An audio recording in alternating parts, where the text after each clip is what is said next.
इस गीत को।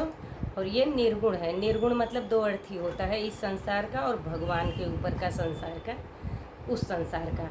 तो दो अर्थी होता है, तो हम निर्गुण गा रहे हैं कजरी के माध्यम से। और आप सबको कैसा लगेगा आप लोग कमेंट में ज़रूर बताना।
कैसा लगा आप सबको ये गीत ज़रूर बताना।